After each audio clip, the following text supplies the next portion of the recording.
We're going to start the forum of Prix. Let me introduce myself. I'm Yuri Krpan. I'm a curator coming from Ljubljana, Slovenia. I was a part of a jury who was selecting the prizes for hybrid art. There are two big milestones that I have to mention. First is that 2017 is 10 years since the hybrid art category was incepted. And since the beginning, the number of entries is growing. Emiko? Or somebody, can you start the PowerPoint as a background so that all the winners are the part, because I'm not so important. The other milestone is the number of entries that were coming in this year. It's exactly 1,064 entries. That it's like absolute record up to now. Last time I was in a jury was 2 years ago. It was around 600. So we were super happy and thrilled to go over all those works. I also have to mention that since hybrid became biennial, there were a lot of interactive works as well, so maybe some of them, although that we didn't want to really classify artworks according to the genre, no? But some of them were recognized as potentials for next year interactive art prize, so we deliberately gave a chance for the next year. In a statement that we wrote at the end, we mentioned, and we also made a title, "The Dark Matters," because at the end, already during the selection and also at the end when we saw what was on the table, you know, we couldn't have not see that there is a special darkness that it's present this year, and that at least my feeling was that all that legacy from 90s and after of tactical media, where artists were trying to empowering society with different views and perspectives about how we live with technology, that somehow we felt that that battle, imaginary battle, is lost. And that the adoption of technology is so profound that we could not distinguish it as something external. And many of the works, even the works that were awarded, were less fighting against or fighting to reveal the interest of technologies, was more like trying to survive. And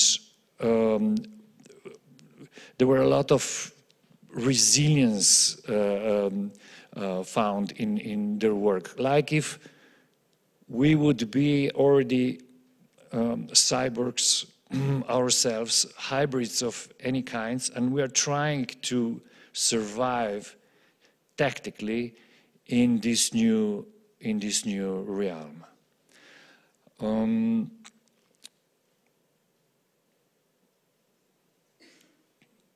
this year the jury was were also Galila Scarbi and Shiho Fukuhara, and we had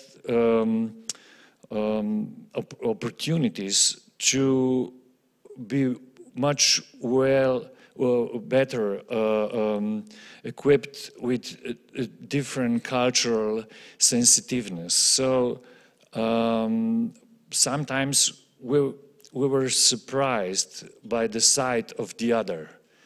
But still, I believe that our job was pretty well done, although that in the end we were kind of frustrated that there were so few works from Africa, for example, or from Latin America, and we somehow in the statement wrote that we would like that Ars Electronica pays a special attention, and that in trying to encourage also other cultural environments to apply. Let me see. Well, more or less, this is it. The forum presentation goes like that. First is going to present her work, Maja. Then it's Gonçalo and Ruben, and the last is going to be Paul Vanouse. So I'm welcoming Maja to present her work. Thank you.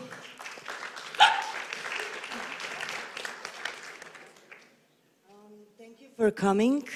Ada, I'm going to be sitting because of Ada.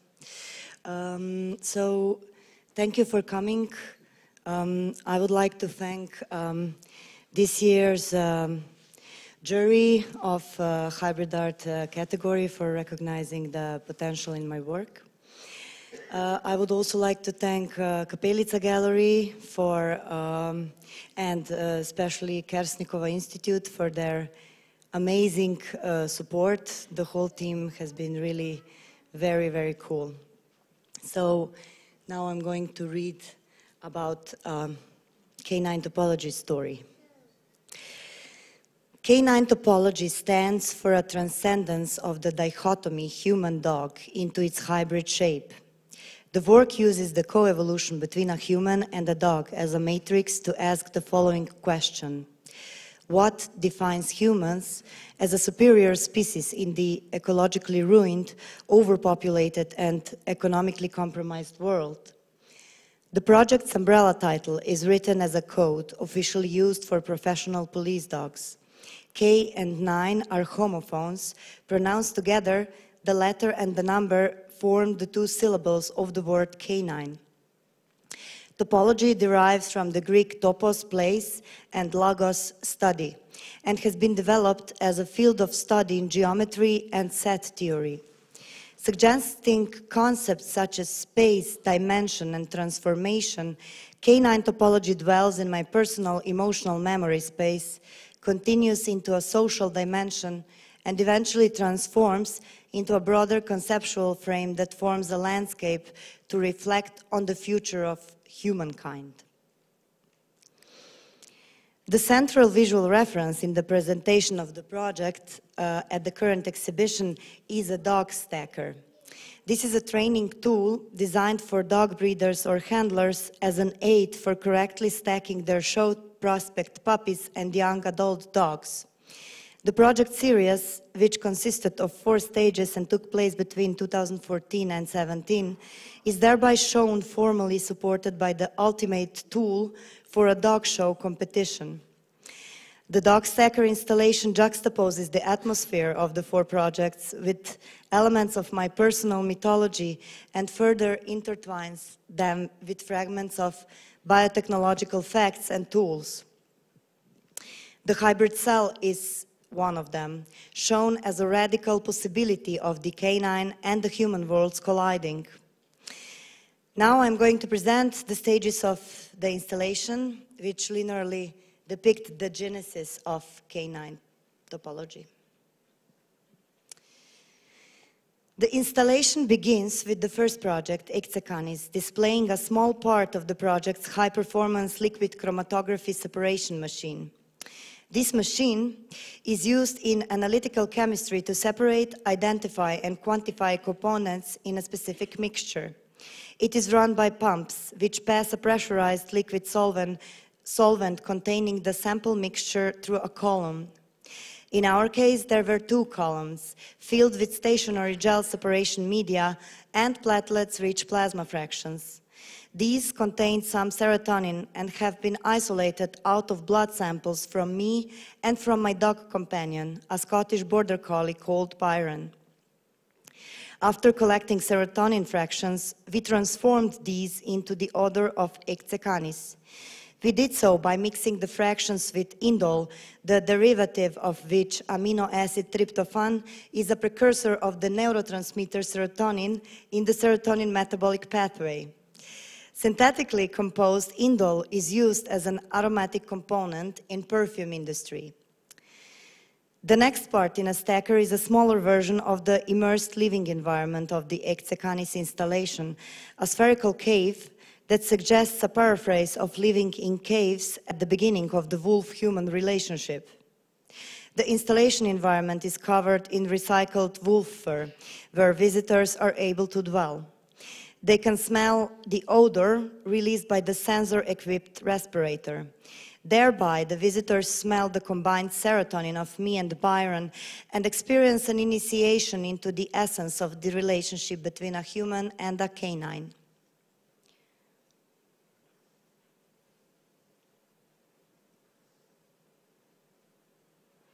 No, this is not okay. Oh.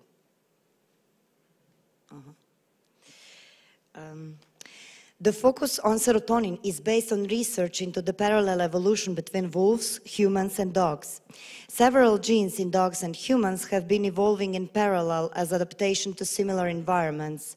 Importantly, modern dogs have developed the ability to digest carbohydrates and starch in a way not shared by the wolf.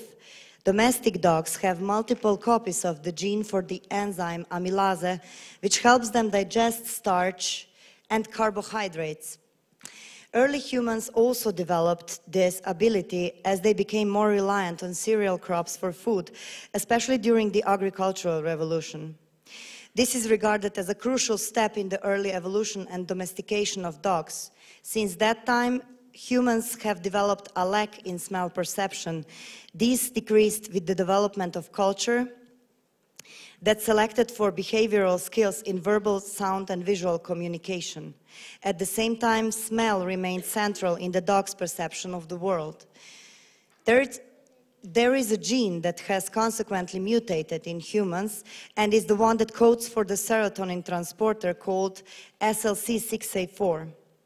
Polymorphisms on this gene are one of the key molecular mechanisms for humans to be able to better tolerate the presence of others.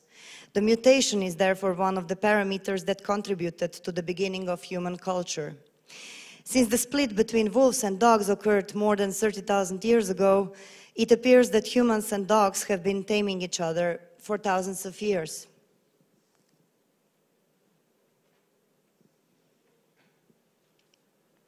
The stacker then leads to still video frames from the second work in the series. This is a performance which I executed as an outcome of a residency at Jacana Wildlife Studio in France in 2014. Focusing on wolf-human-dog relations, I was collaborating with wolves and animal ethologists for 3 days. The process included 5 wolves and 3 wranglers. To prepare for the performance, I followed a strict process.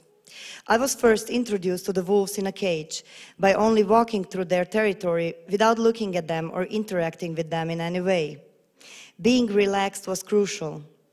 After about half an hour of bumping into my body and then running away, the female alpha wolf grabbed my hand with her muzzle and took me to the center of the wolf pack. That way she showed me that I was allowed to get down to their eye level. I was not allowed to ever look the alpha male into his eyes though. At the same time, I needed to make the smaller wolf feel safe. In this way, both the two highest ranked wolves and the lowest ranked one fully accepted me. That is how I was able to enter into their pack dynamics. Slowly, their insecurity decreased, which was crucial for the performance because they did not feel the need to run away from me anymore. During the performance, I lied on the floor with fat and starch coating my skin, which the wolves licked off my body. However, it was the bond we formed in our previous communication process that kept them with me during the whole performance, more so than the food. The 54 still video frames document the performance, which took place at the Bandit Maj Theatre in Bourges. During the performance, a text was read by a voice off stage. In the Stacker installation, this text is handwritten down. It addresses the issue of an emotional memory from my childhood, expressed as a contemplation in the manner of romantic nihilism. The memory is one of living with many dogs in a family that was professionally involved in the fur and leather production business, as well as dog breeding. It is intertwined with contemporary interspecies communication theories. Other texts read during the performance included extracts from Joseph Beuys and Oleg Kulik. I juxtaposed my work to theirs, as is also shown in the performance title, I Hunt Nature and Culture Hunts Me. In the dog stacker, the next box resembles a jewelry box, connecting the first and the second project into a whole. The box contains a 3D SLC6A4 gene sequence and can be dragged back and forth as a part of the documentation track. It represents a symbolic overlap of the emotional bond established between me and the performing wolves on the one hand, and on the other hand, it depicts the process of cultivation and fetishization of nature, as the wolf dog is our partner in crime in creating human culture, to paraphrase Donna Haraway.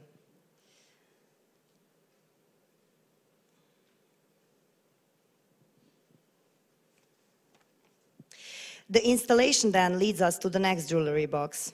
This represents the third chapter in the series, the Hybrid Family Project. The box shows a juxtaposition of a body tool and its hormonal consequence. On the one side, there are breast pumps displayed as guns, as a weapon which I use to subjugate my body. But at the same time, it is a weapon which symbolically enabled me to resist the neoliberal misogynist system that rules the whole Umwelt as we know it, down to our every last subatomic particle.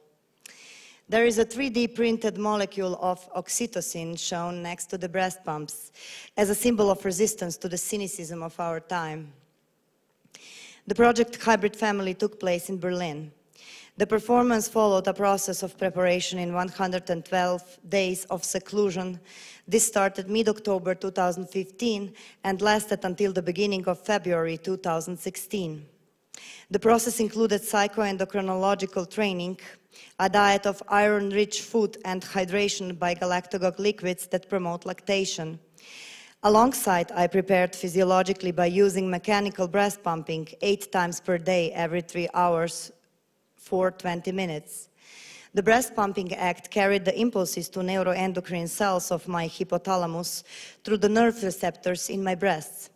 Consequently, oxytocin that as a side effect causes empathy was released to be transported by blood to mammary glands, releasing the hormone prolactin, which stimulated milk production.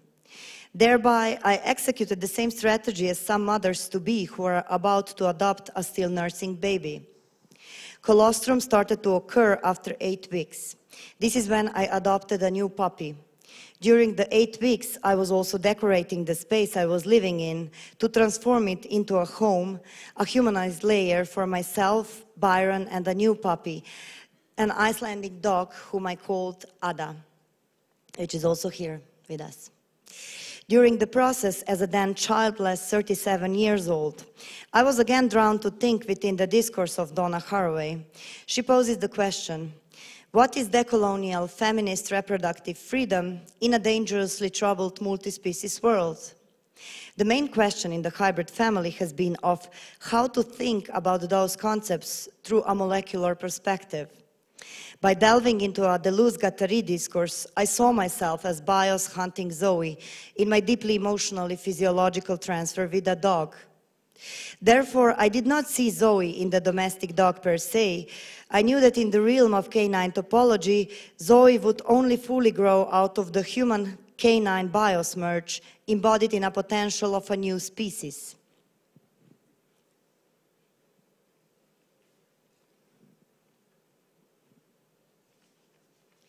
Following this line of thought, it became clear to me that by being pregnant by a meaning, I was becoming the other, as a mother. A word of initiation embroidered under the 3D oxytocin molecule in my jewelry box. With that notion in mind, I was already building a bridge towards the next and final project in the series, to the transcendent in the Deleuze-Guattari sense of the word, beyond the Oedipal, as well as beyond the mythical animal, by creating myself into the third type, the demonic animal. Deleuze and Guattari claim that it is only in the relationship to the demonic animal that a becoming animal can occur. Unlike the other two types, and like the process of becoming, the demonic animal has a molecular character. Therefore, this process for me involved the intimate in a molecular form that was associated with fluid and with that which operates on a micro level. On the other hand, the process also had to involve the social side. By submitting myself to the dog-human kinship, I started claiming myself as an agency that does not only inhabit, but becomes the owner of her own body. Since becoming animal is a molecular process, this position led me further into fusing my molecular material with that of the cultured version of the wild wolf to a dog.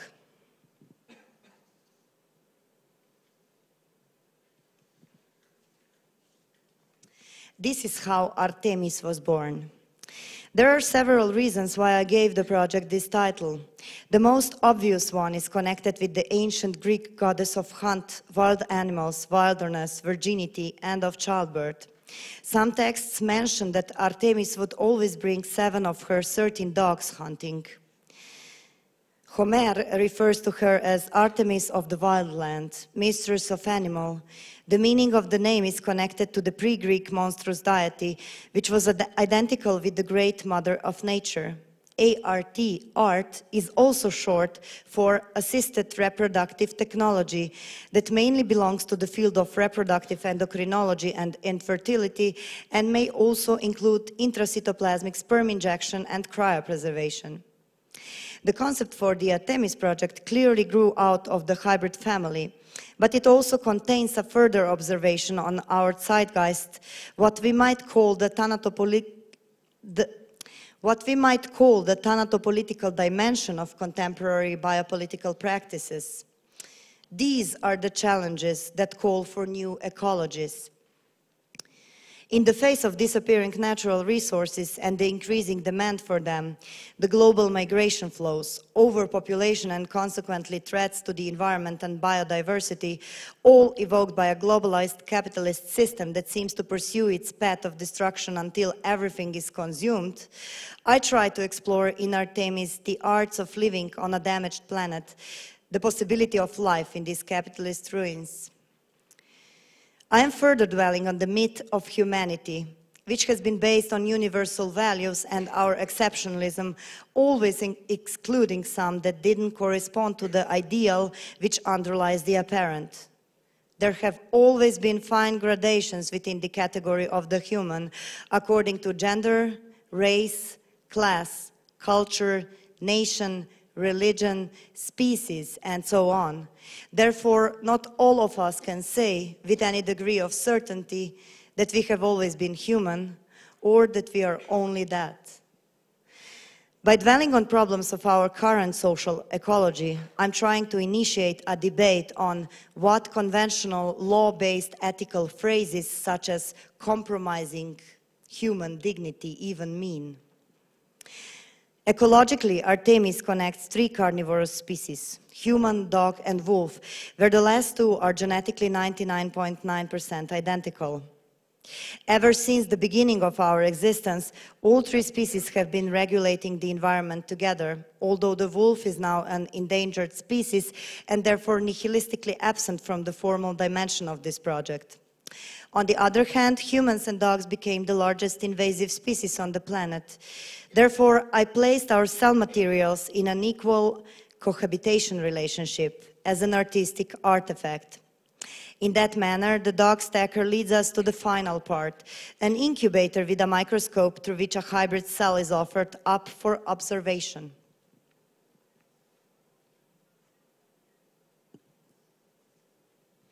In Biotechna, a laboratory for artistic research of living systems with the regulated biotechnological protocols, a team of collaborators and I juxtaposed contemporary biotechnological abilities next to the mythologies on humans and animals. These have been imprinted into human consciousness ever since the beginnings of culture. My reproductive cell oocyte has been harvested in a process called egg retrieval procedure and later enucleated in a laboratory with micromanipulators. Then it was left under a UVC light for 30 minutes so as to achieve decomposition of all DNA in the cell. The leftover membrane of enucleated reproductive cell was fused with other somatic cell through the process of electroporation. Since a reproductive cell programs the nucleus to divide, after 7 divisions, the aggregates of 128 cells, on the 6th day, a blastocyst occurs. Artemis has been left to divide just up to the stage before the formation of a blastocyst. It was then frozen to a minus 198 degrees Celsius after a 3rd day of growth. It has been reanimated for the present exhibition, with the nutrition and hormone feeding stopped so that the cell stayed frozen in time. Despite the fact that the project carries a plethora of biotechnological potentials, it at the same time primarily serves as a civil tactical media act. Even though it exists frozen in liquid nitrogen, it also evokes a public discourse and serves as a reference to the theory of Rosi Braidotti, who requires us to think beyond humanist limitations in order to embrace the risks that becoming other than human will bring in the future.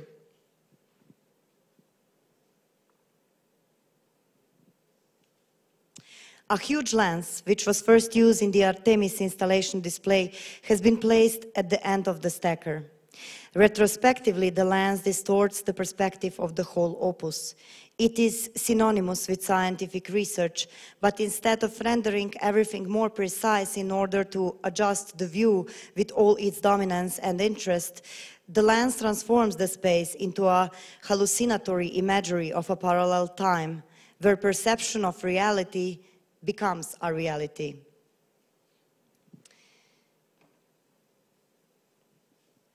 Finally, we also have a separate smaller stacker which presents a book as a visual map of the process.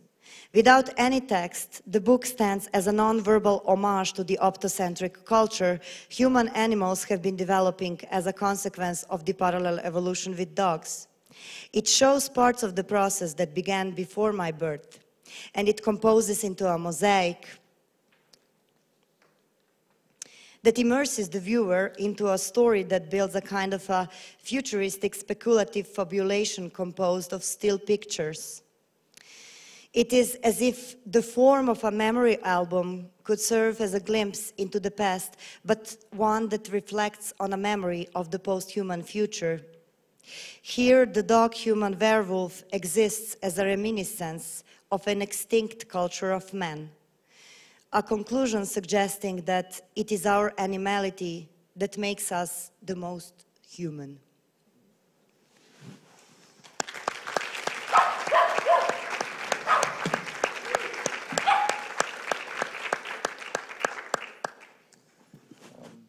Okay, the questions and answers are planned for the end of all of 3 presentations. So I'm immediately inviting Gonçalo and Ruben to present their work.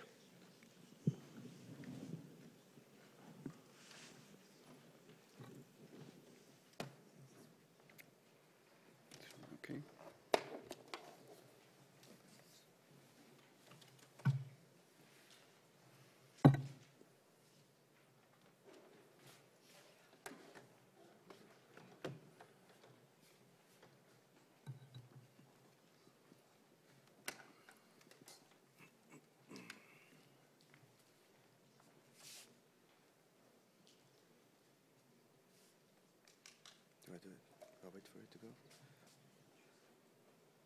Hello.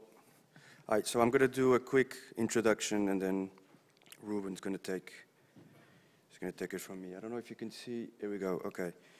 So my name is Gonçalo Cardoso. I run the Discrepant Records, based from London. I also do experimental music. I guess I always call it non-commercially viable music. I also run the label, as I said, and it's basically based around experimental music from around the world. It involves me going around various places around the world. I don't know if this is this going? Yes. Where I find either musics that are local, or I distort them, or I record them, or I found people that are already doing it. Back in 2014, I've stumbled across Ruben's work as the drone survival guide, and I found it was a very interesting piece of research, design, and activism about drones. So I contacted him to see if he was interested in making a sound-based research piece around it, which then I'll introduce Ruben, which will tell you more about it. Hi, my name is Ruben Pater. I'm a graphic designer and work under the name Untold Stories. I'm based in Amsterdam in the Netherlands. So the work that I did on drones started with the idea that once people started becoming more interested in the use of drones, or unmanned aerial vehicles as they're officially called, there was also this kind of idea that the proliferation could take really impressive form. So it was predicted by the FAA that 30,000 drones would be flying in US skies within 20 years. So this idea of how we have to reevaluate our habitat, our natural environment, and if you look at the names that companies give to military and commercial drones, it becomes immediately apparent that we are looking for these kind of analogies, even from industry perspective. And of course, in this kind of tradition of ornithology, bird watching, but also the way that we deal with our environment, how we can spot danger, how we can spot, if we are, at home or not. I started to collect these silhouettes, all on scale, from the larger military drones that are 60 meters in width to smaller consumer drones that, are less than a meter in width. And I think also in the formal execution of that, I was also interested in the ideas that the surveillance capabilities of military drones have become so immersive. So, for instance, this is a pod you can that is used on the Reaper and Predator drone called the Gorgon Stare, which can have a live, as one of the best digital cameras ever made. It can have a live video recording of 44 kilometers radius, which is basically like a medium city, all and street level. But this idea of the Gorgon comes from, of course, the Greek myth, the Gorgon sisters, one of the which was Medusa, and in the Greek myth, Perseus actually manages to destroy Medusa by using a mirror as a tactic. Because her gaze would turn people into stone. So this idea of, it's interesting that the people devising military technology are using these kind of mythologies. So I decided to mirror that in a way to use also mirrored paper for the drone survival guide, where I produced it. The final thing was also done in 2 languages, Pashtun, which is the vernacular dialect of the border between Pakistan and Afghanistan, what's called Waziristan. And because I think it's very important that this kind of work is not only accessible in English, so the idea that it's always bilingual, so there's one in Japanese and English, there's one in Hebrew and Arabic, for instance. And the back of the drone survival guide, which is meant as a speculative or a discussion piece, I would say, rather than a practical rather than practical tool. There are public sourced methods of evading drone sensors. So I did this in 2013. I put it online. For me, it's really important, especially if I use publicly sourced material, to give back. I see culture in that sense as a kind of open system. So it's you can download it for free online. I mean, you can buy the printed piece, but it's available for free online. And I put also the text there, and I said on the website, well, if you create a translation, because I think it's important that it's translated and made in different languages, then I'll give you a free poster. So I basically heard very little for over a year. So I thought it was going to be like one of those projects you kind of shelve and then you go to the next one. And then it was picked up by a website in the United States. And yeah, as of now I have like over 30 translations, which is a nice way of seeing how this kind of crowd-sourced material can also help a project. Some of them are also produced, you know, with help of funding from institutions. Of course, those translations are then checked and work with translators. So you can download those as well. So there's a Hebrew, Arabic, there's Arabic English, there's Japanese English, there's I think also now Lithuanian, Estonian and English. So you can find those on the website, dronesurvivalguide.org.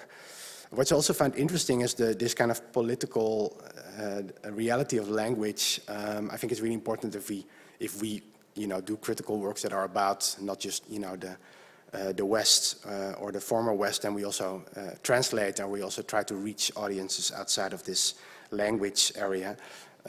However, some people thought that was maybe inappropriate. So if you Google my work now, you will find the one that pops up most is the one with the English only, but I never made one with only English. So apparently somebody downloaded the PDF, took out all the like Arabic looking text for some reason, and then uploaded it again, and actually news sources who write about my work actually use this kind of wrong image. And I also get complaints from people that they find the Arabic looking text, they find this problematic, you know, so this is a very interesting kind of aspect. So this is in short a little bit the Drone Survival Guide work, which is how I met Gonçalo. And first we'll show like a movie of a work we did together, which is the first collaboration. You want to introduce that, or? Yeah, when we were working on the record, Ruben was working at the same time on this documentary.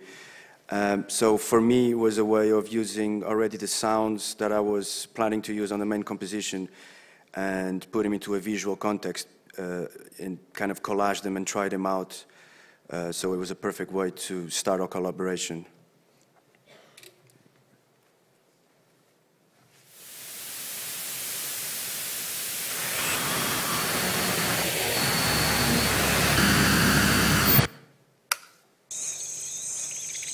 It is midday on the savannah. A soft roaring sound is coming from above. A small spiky object appears in the sky. The humming is getting louder.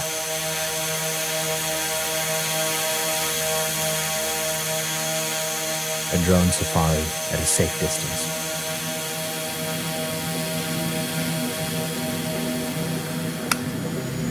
It's definitely hot. 17 airports. September 2014, Somalia. 105 kilometers south of Mogadishu. Witnesses hear ground-shaking explosions. Somali and African Union forces are rushing to the site. A US drone has carried out a strike on a convoy of Al-Shabaab, killing 6 militants and its leader.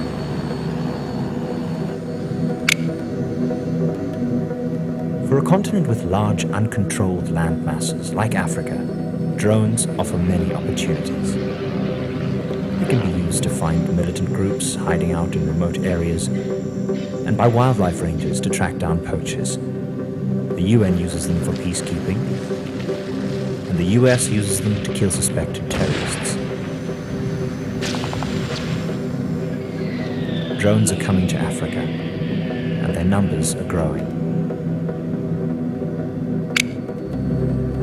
In December 2013, President Goodluck Jonathan presented the new Nigerian drone. He called it a landmark in the nation's history, but its name is Gulma, meaning gossip in Hausa.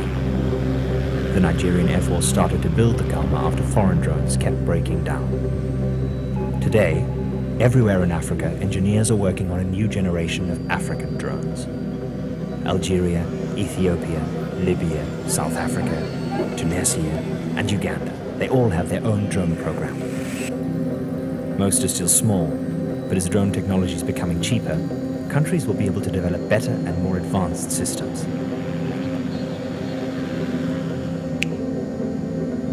14 African countries now have military drones.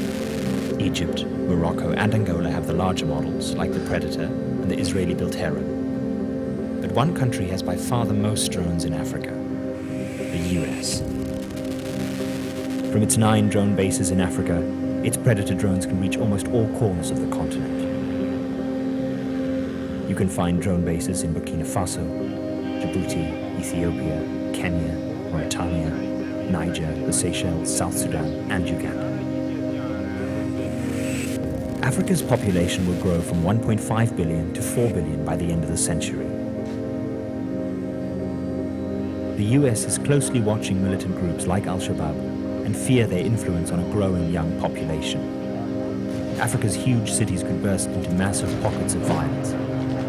So in 2007, the US decided to establish a special US military command for Africa, AFRICOM. With troops stationed in 11 African countries, it is not just there to keep an eye on terrorism, but also to safeguard the flow of resources needed to develop high-tech cell phones, computers, and aircraft.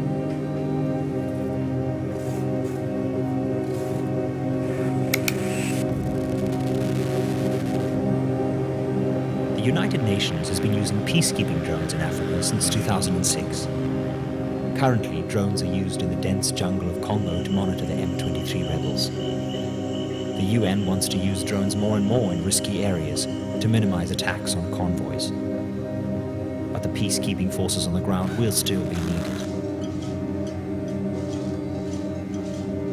In the meantime, US veterans from Afghanistan are working in Congo as private contractors.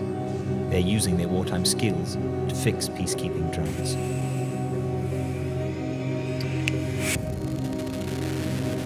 It is the end of the Cold War, 1987. Deep in Angola, South African forces are rushing in to fight off an attack by the Soviet-backed Angolan forces. In one of the heaviest battles of the border wars, it is South African drones that are flying overhead to provide surveillance. South Africa's arms industry rose out of the arms embargo of 1977. The UN did not allow countries to sell weapons to the apartheid regime, so the South African arms industry grew into the largest weapons manufacturer in Africa. The first South African drone was the Seeker, built in 1986. Today, the state-owned company Denel Dynamics is exporting drones to Algeria and Saudi Arabia, and is looking to conquer the African and Middle Eastern drone market. It builds the Seeker 2, the larger Seeker 400, which can be armed, and the smaller Hungwei surveillance drone. Most drones used by African countries are made in Israel, but South Africa is trying hard to become the main drone supplier.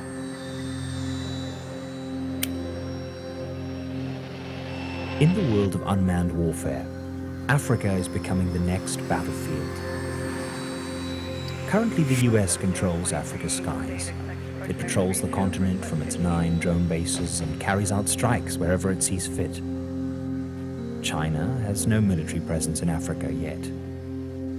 But with its growing economic influence, China could very well start doing the same.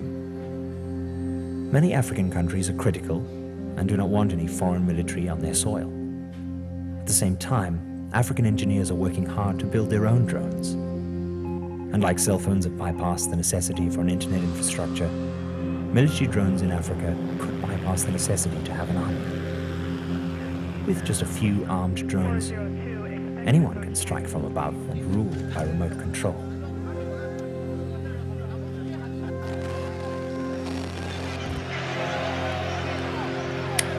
Oh, you got it.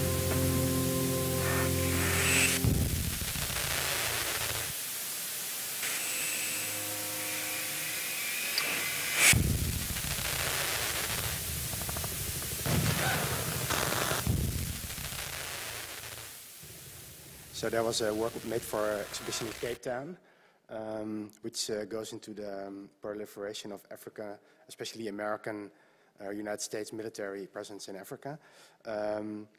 So working with Gonçalo, of course, the back to the kind of bird watching analogy also, of course, relates to ornithology and the recording of bird sounds.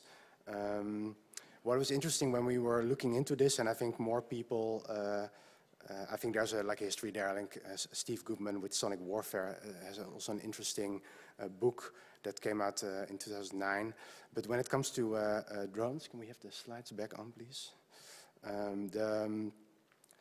What's interesting is that there is an article by Nasser Hussain who talks about the sound, how the sound of drones is also has a terrorizing effect, because sometimes they keep circling for up to like 8-9 hours over the same place, and there's all these kind of really well documented people living under the threat of drones who really get post-traumatic stress syndrome from the continuous buzzing sound. And some of the drones, they fly so high you don't even see them, but you hear them. So this kind of constant threat, never knowing where it strikes, is also part of the kind of story. So we thought it was really important to put this story at the front of this project. So not to kind of glamorize or glorify military technology or focus on the technical aspects of it, but really frame it in this kind of critical thing where this is an act of kind of sonic warfare.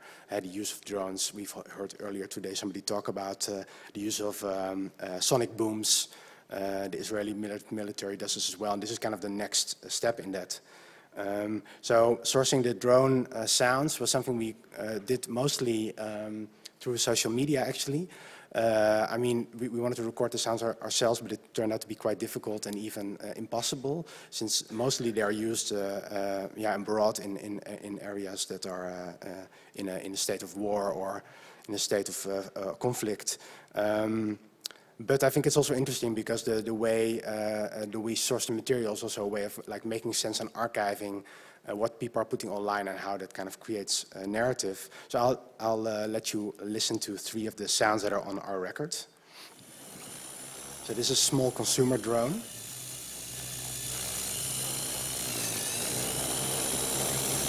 Electric motor.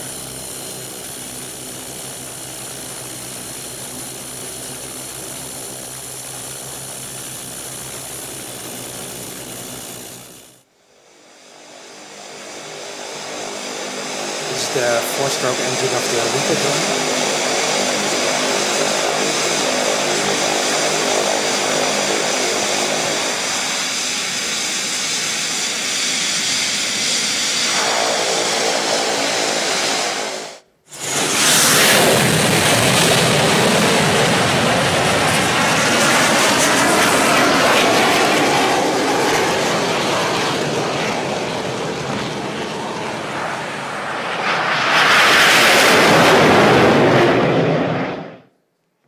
That is a jet engine from one of the newest models built by the US military.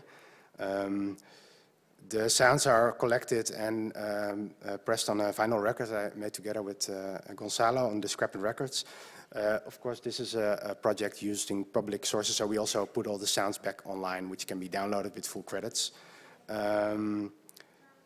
So the object, what we sell, is more as a kind of, it has like an extra booklet with text and the background about the project, and a short essay about this kind of violence of the use of sonic warfare, the sound of drones, and some stories from, for instance, Palestine, how people are dealing with the sound of drones.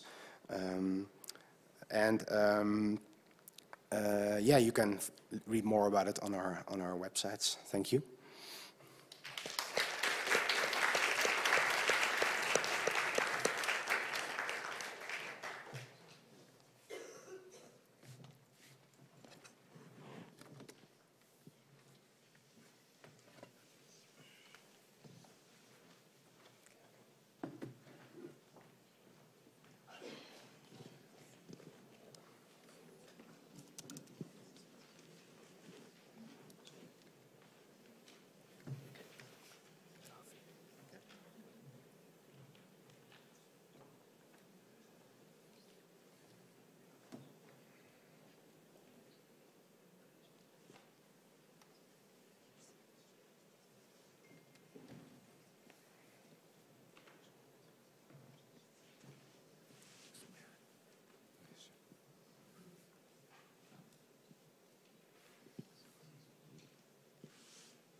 Hi, I'm Paul Vanouse. I'm an artist working with emerging media forms, and I thank Ars Electronica and the jury for having me back here, and it's awesome to see everybody else's projects too. I think it's a really cool year.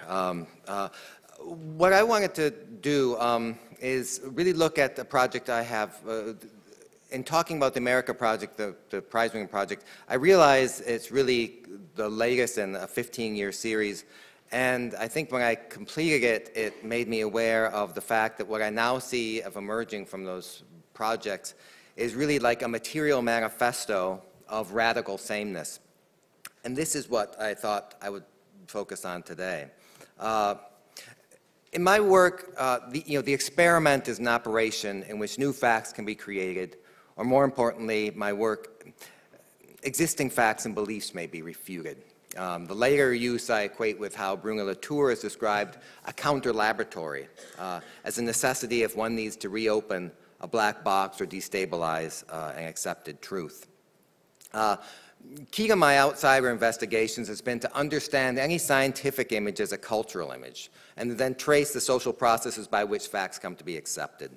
All of these projects use an analytical tool called gel electrophoresis as an expressive medium. So the images produced by this technique are often referred to as DNA fingerprints. And in all this work, I'm really emphasizing DNA's malleability as a medium.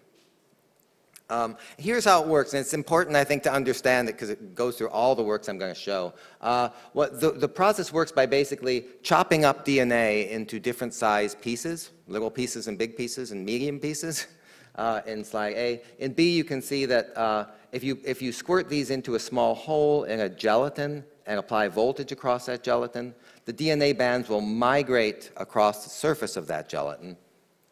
And they'll migrate, as you can see in step C, in such a way that the small pieces move faster than the big ones. And then if you apply a kind of a stain and light it sufficiently, you can actually make this DNA glow. And that's what makes the DNA image the most kind of officious, the gold standard of criminal identification that we currently have.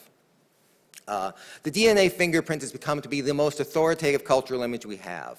But what is the DNA fingerprint anyways? It's sometimes called, why is it even called so if it doesn't come from a finger? It's a metaphor to an earlier biometric technology of human difference promotion.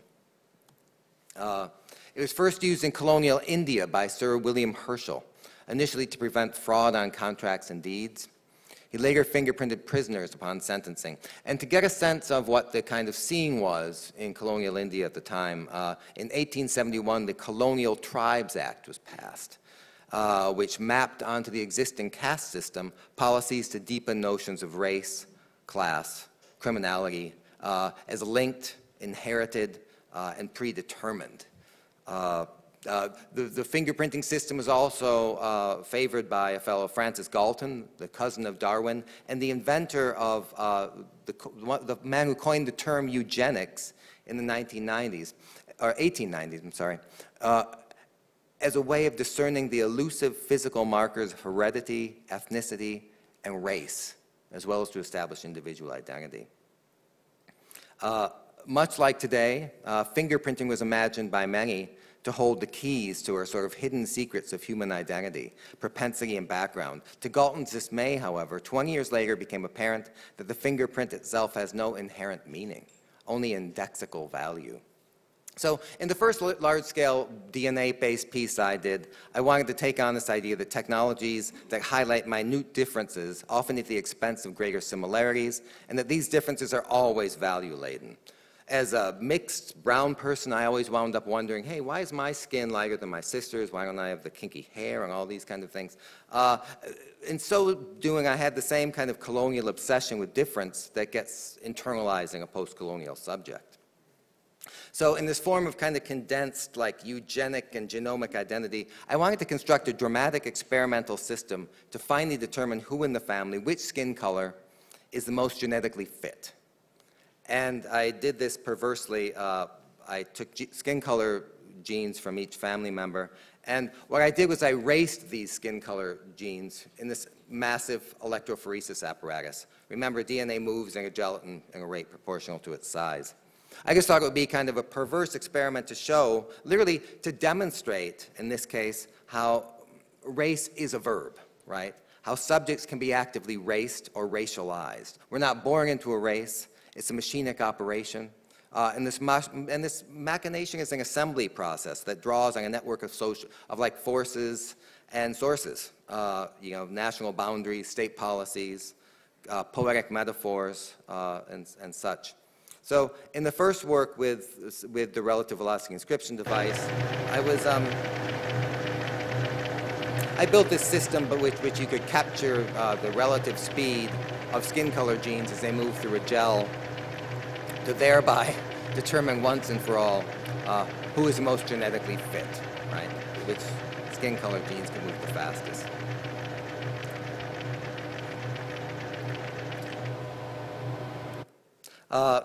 It's admittedly a pessimistic view that new technologies will be used to reinforce familiar stereotypes. But as many of you have seen, this is my favorite slide. James Watson, just when I finished the piece, the Nobel laureate who co-discovered the DNA double helix, had this famous lecture in which he asserted that melanin that makes black people black and brown people brown is essential, and if white people are injected with it, they develop sustained and unprovoked erections, which, and that's why you have Latin lovers and only English patients. But for me, it was fascinating because this Nobel laureate showed once and for all that that basically that is perhaps not the black body that's prone to promiscuity, but this very notion of blackness itself. He reinscribed all the familiar stereotypes of blackness.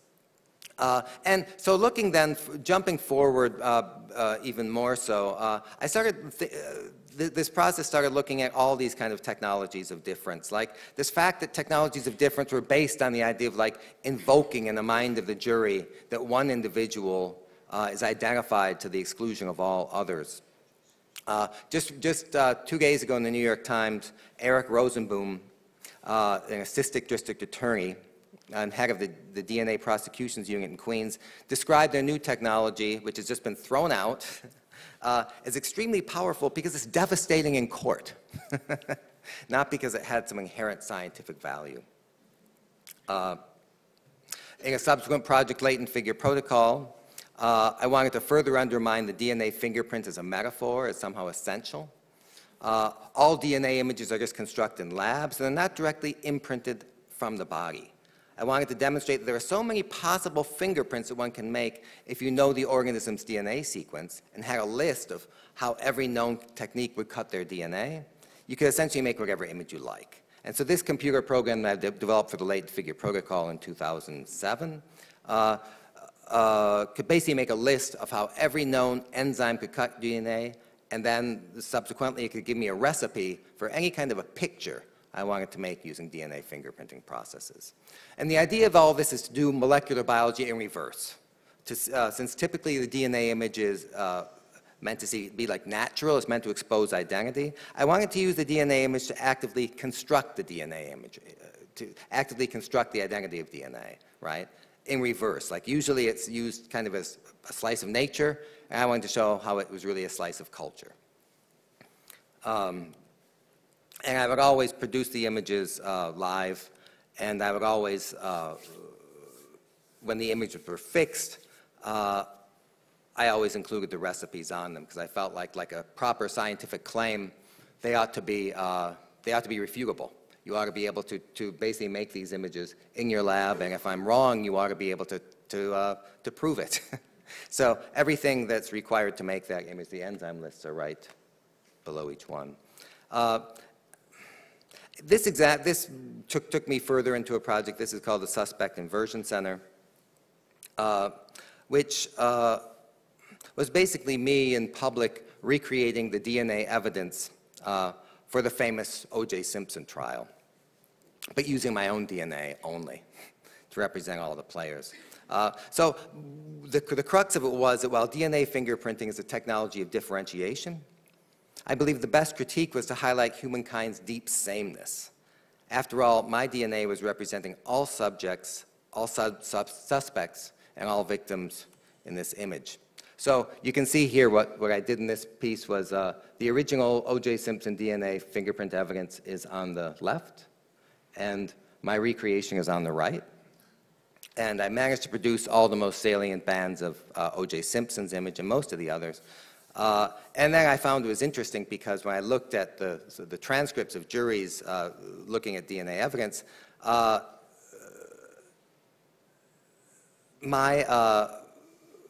the slight ghosting and some of the kind of features of this that don't quite match are exactly those that juries encounter, and they're almost always explained away as a kind of ghost band or a kind of legacy of the process.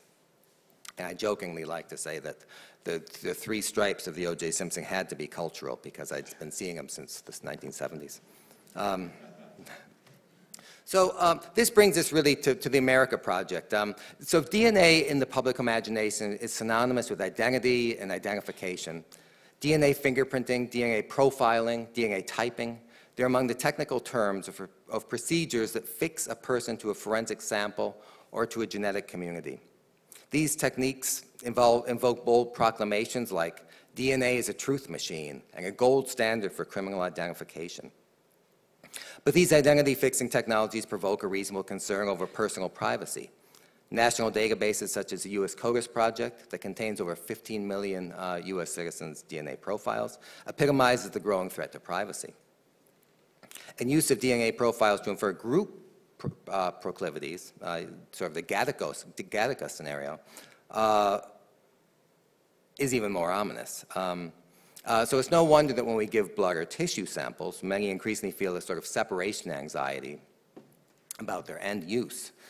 Yet at the same time, we have personal genome companies like 23andMe that are marketing direct to consumers, and they've basically now convinced over 2 million people not only to donate their DNA, but to actually pay the company to do with it as they please.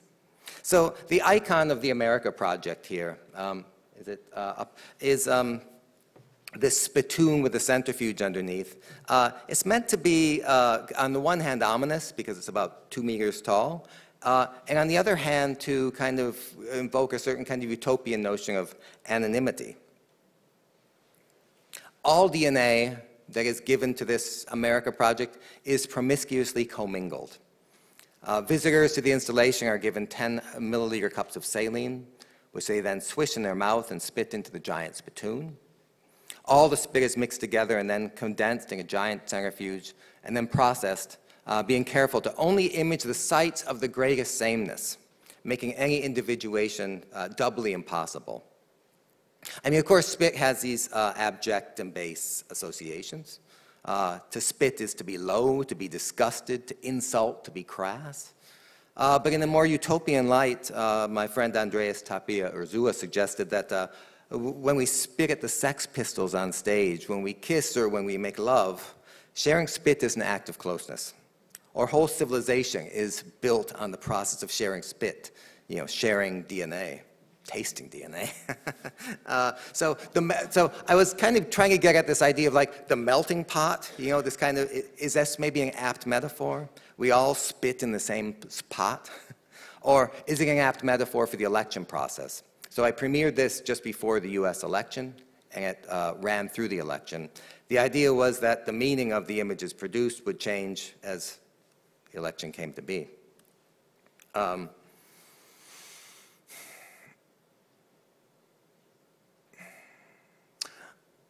DNA imaging typically requires targeting tiny little regions of difference called VNTPs. And these are what I call islands of anomaly in a sea of sameness. The VNTP stands for variable nucleotide tandem repeats, tiny little mutations that don't affect the phenotype of an organism, but are very good for typing. But these are so rare in our DNA. DNA can also be imaged to highlight other highly stable and non-varying parts of our genome, what I'm calling the 99%.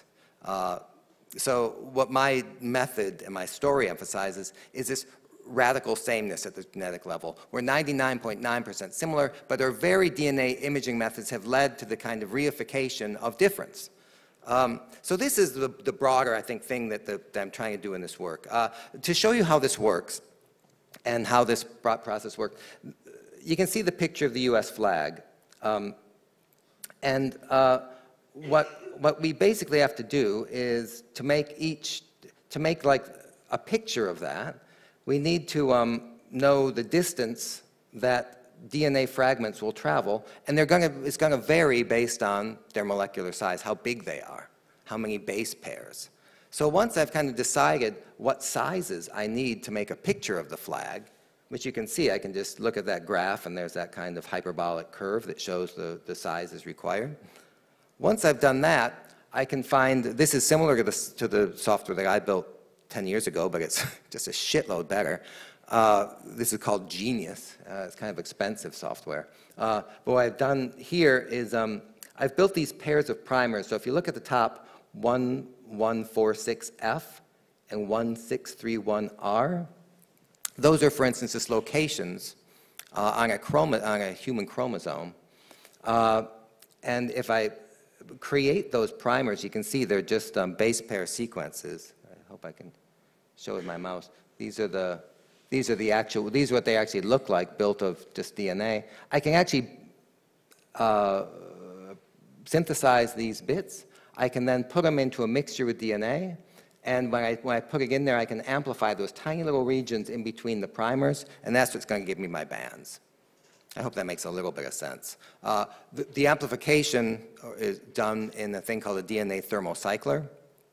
Essentially multiplies DNA. So once I define the region of DNA that I want to copy billions of times, I stick it in this DNA thermocycler, and it copies that region over and over again. So it's like it doubles it, then that quadruples, then to the eighth, 8 times. So you quickly get billions of copies of a given fragment.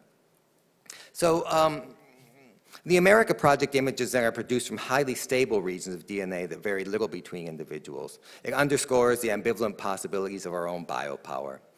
The first image I produced, the crown, was meant to represent our shared complicity in the consolidation of monarchical power. It reflects what is generally understood in sort of Foucauldian biopower, as a form of governmentality administered from above to create, manage, and control populations, in which every biological process, such as birth and death, fall under this umbrella of control at every level of the social body. I also produced an image of the infinity symbol, this kind of more of the Hart and Negri version of biopower, that biopower rises from below, and the common fabric of the biopolitical diagram rests latent, potential, chrysalis-like, the capacities for the multitude to determine autonomously the political diagonal of the transition. And lastly, the most loaded image of all, an image that unfolds during the ceremony and every week after, built of the DNA of anonymous donors, processed by amplifying only the regions of sameness. An image that seemed the most loaded, ambivalent, and time-sensitive of them all. An icon of utopian promise, a melting pot, xenophobic nationalism, infinite biopower. It was a fascinating image to produce. Long smears are typically what biologists try to avoid when you do PCR. My scientific collaborator and I spent a long time basically hacking a PCR book. We looked at the troubleshooting section where it said, what happens, how can I fix these long bands that are being made by accident? And so we basically used we use it as a how-to manual, the troubleshooting section, to produce these strange stripes. And perhaps the most poetic moment of the piece is my final slide. Happened during the opening of the America Project. A tear in the gel meant to form the crown caused the DNA to escape the gelatin, and an amorphous crowd to form, uncontrolled diffusion of DNA. And all my work is live, so you have to be open to the unexpected, or characteristics of DNA as diffusing out of gels, etc. And I guess to conclude, that while colonialism and fascism function by identifying and differentiating and racializing, I'm refuting the validity of this difference, presupposing sameness, alikeness, not difference. Genetic codes have little to do with identity nor fitness. Genetic images are not essential. They are cultural constructs, literally built in labs. DNA images are malleable, immutable, fakeable, and their authority can be challenged. And our DNA can be reclaimed as a deeply material medium that creates images with oppositional meanings. I've used this strategy taken from theorist Bruno Latour, in which he defines how facts are constructed and authority produced. He defines facts as closed black boxes, and a means to refute these facts, one needs to build a counter-laboratory. And that's what I've been trying to do. Thanks.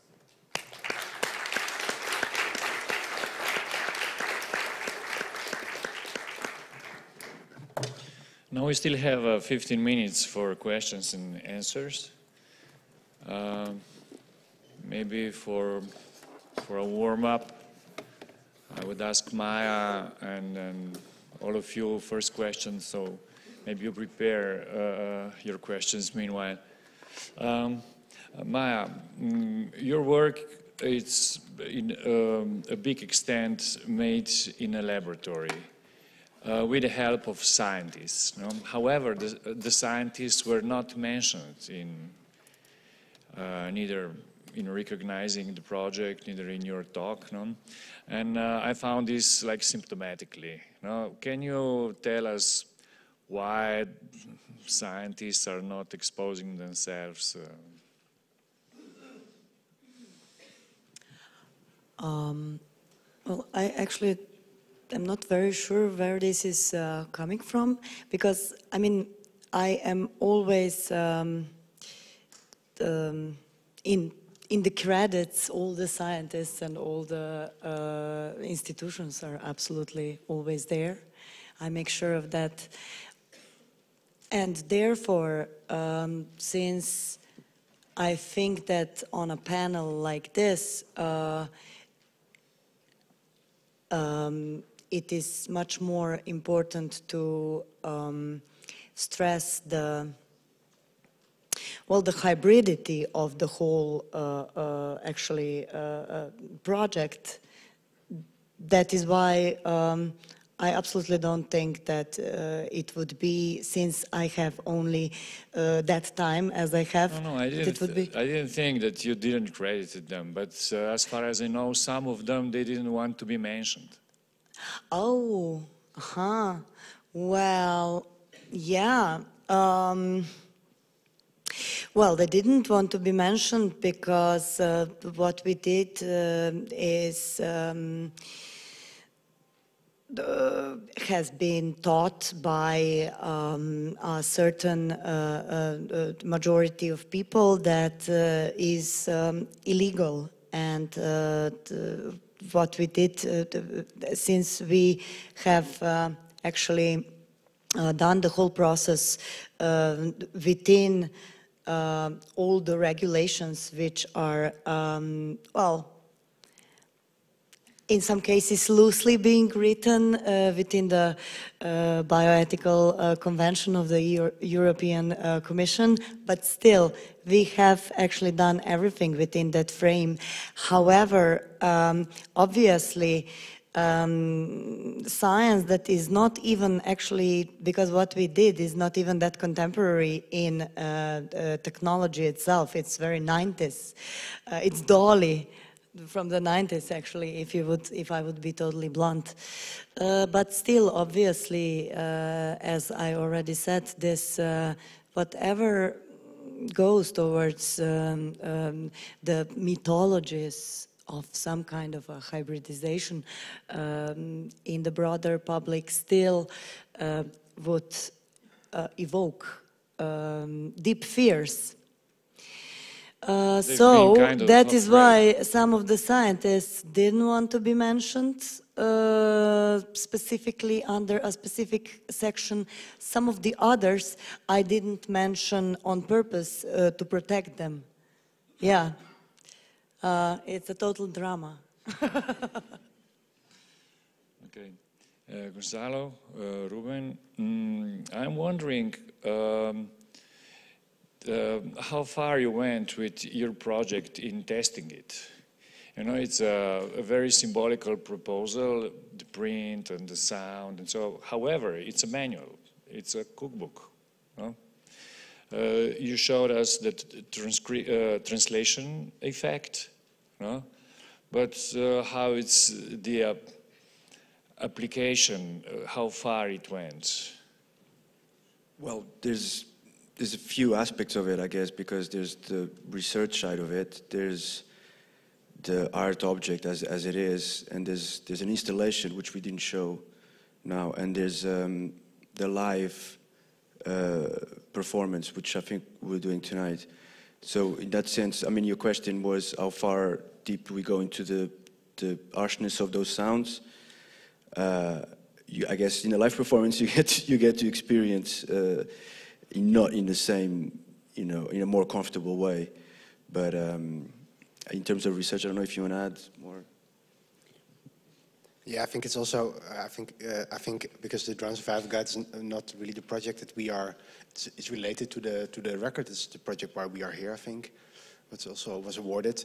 I think the whole idea of a manual or a guide is like a really classical construct that is that's already problematic in itself, because it promises a kind of totality, like an encyclopedia, and we know that this is always problematic. But I use the term in terms of when I talk about the guide, I use that term actually on purpose to speculate or to discuss the kind of the parameters or the consequences of such a document.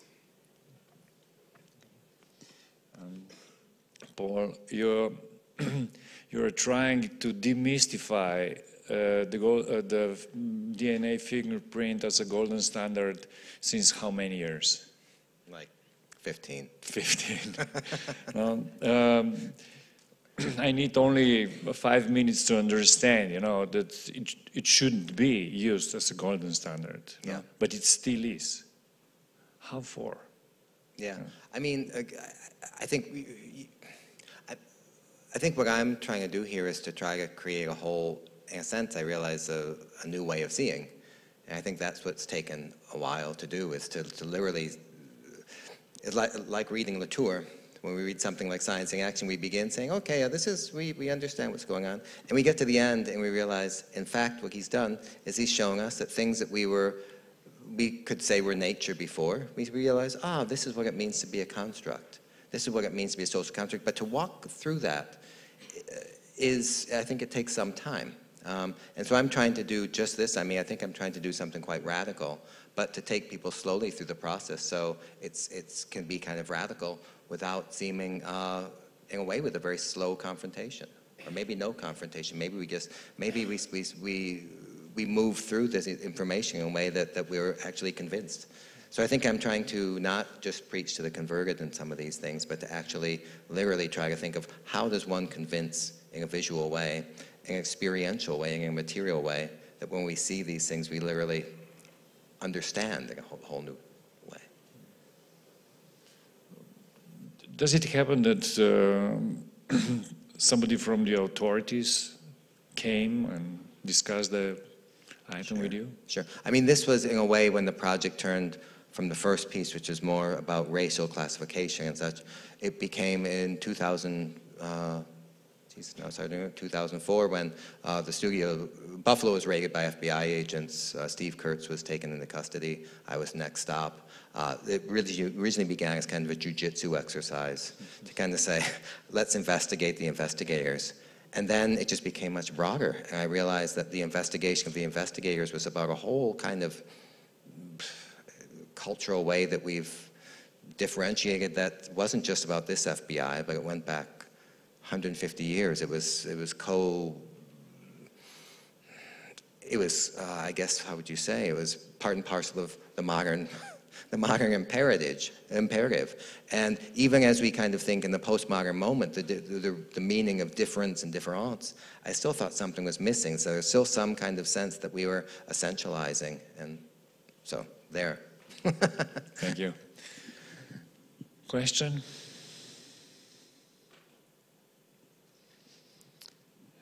Anybody? No? Marco. Hi, everybody. Congratulations. I have a question. I have actually two.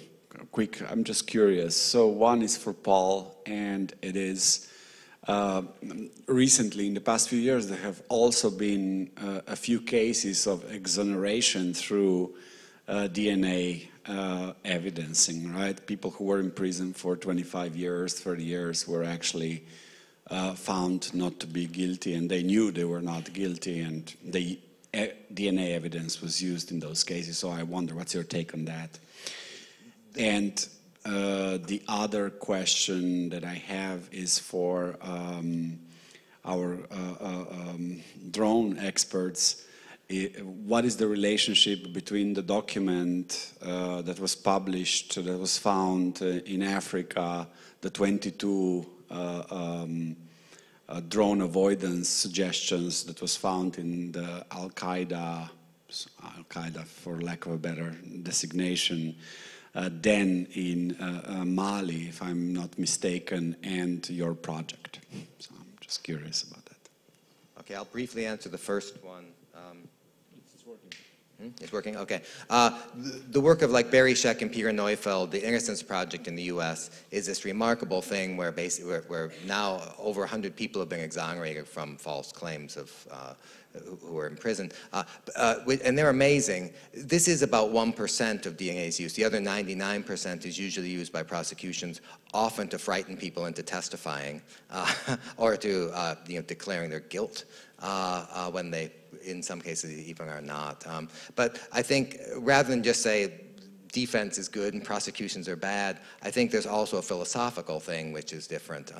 You can, if you look at two things and they're different, you can say, yes, they differ in these ways. If you look at two pieces of evidence that look similar, it doesn't necessarily mean that they are, each one is unique, right? So it's also a kind of, this is a mathematical and even statistical thing where this way of claiming, that two samples are the same is quite problematic.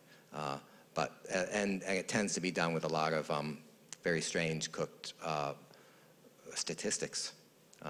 But yeah, so Barry Scheck and Neufeld's Innocence Project is remarkable, and this is not a critique of what they're doing, it's really a critique of this kind of these false correlations. So in terms of the question about the relation, I think, between the different ones, I think the guide and the sounds is, I think, there's a clear connection. I think the visuality is one aspect, and then the audio is the other one. So this is the two ones that's really part of this project. When it comes to the context of Africa,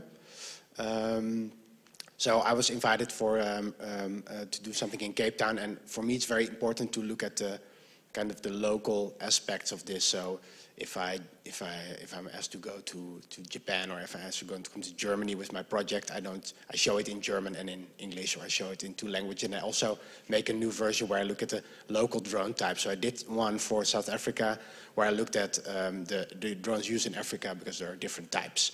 So this is and showing the documentary, which is a bit unrelated, is also a bit how we started to work together, and to show a little bit of the hybrid aspect of the project, I guess. Does that answer your question? No. I asked you something completely different. I asked you if you are aware, or what is the relationship of your work to the actual drone survival guide that was discovered in a trove of documents in 2013 in Africa. You're talking about the Al-Qaeda list that was published. Yes, correct. Yeah, I used some, so it was first published and it was declassified.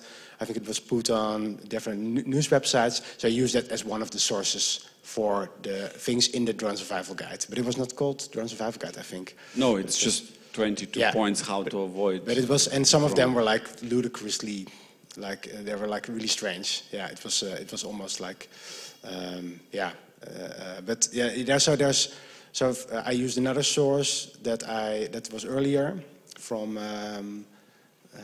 The link is on the website. Okay, thank you.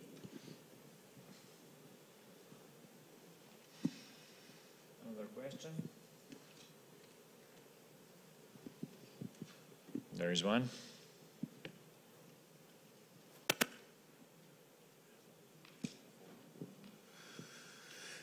Also, congratulations to all of you, fantastic works. I'm a little curious. I represent a festival called the Click Festival, where we work with also arts and technology. Paul has been at our place, and Ruben as well. Hopefully Maja will be the next year. And I was thinking about how is the process between, I'm interested in the artistic part of it, because a lot of this is science. But I feel that from somewhere as an underlying thing, the mythology and the artistic driver is really present. In some projects more present than others. So I'm really interested in maybe you could put some words on that. How do you build the bridge between these things? Where does it, Maja's talking about Artemis and the wolves as a symbolic mythological thing, and so do you understand my question? How do you build this bridge between the artistic part and the scientific part? Who will answer? Who is it for? Who you want to hear from most? Who would you like to answer? Everybody.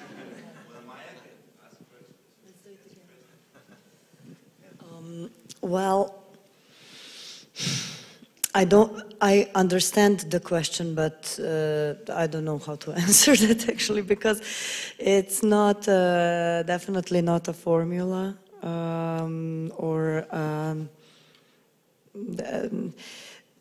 well, I'll just answer very loosely. It's a plethora of parameters that go together, starting with totally boring and frustrating ones, such as deadlines, resources, money, the producers, co-producers, etc.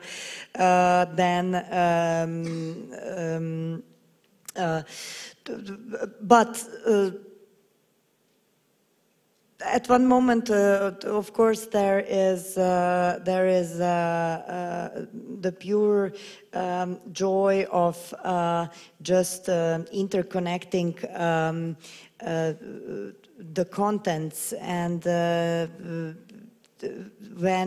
this will sound very romantic, but it really is like this, and I think it's for everybody who are working hard and putting sincere emotions into their work, whether it is art or not. But it comes to the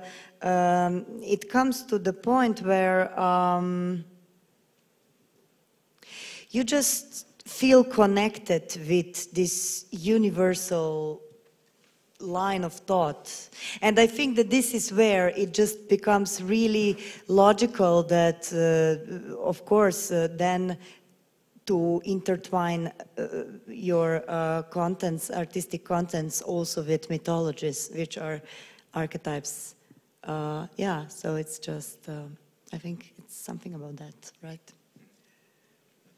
I mean, I think it's a really good question, because I think a lot of times, I know I'm always kind of wanting to speak to the kind of political dimension of things, or sometimes even the scientific dimension of things, and less so the artistic. I mean, which is strange, but that's how artists, I think, are a lot nowadays. But I think, for me, there are just like interesting like dualisms, like between the material and the image, right? That's normally kind of like in digital culture, kind of amaterial and kind of transcendent, and having, you know, infinitely mutable, and like these kind of strange kind of contradictions you get as a viewer when both are kind of simultaneously present.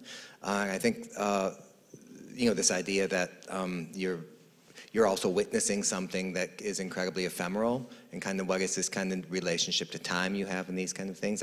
I'm kind of fascinated by the fact of also that you can enter and exhibit in the piece, and it's like, oh, I came in after the party, and there's just, you know, DNA and spit all over the place, but you know, the images are faded. Yeah, I think that's kind of all right. And lastly, I think like these ideas of performance, I think, are some of the things that are really being contemplated by a lot of this work. And like, I mean, for me, it's like, are the people who spit into this spittoon, are they the performers? Am I the performers as I clean it up and try to spin it down?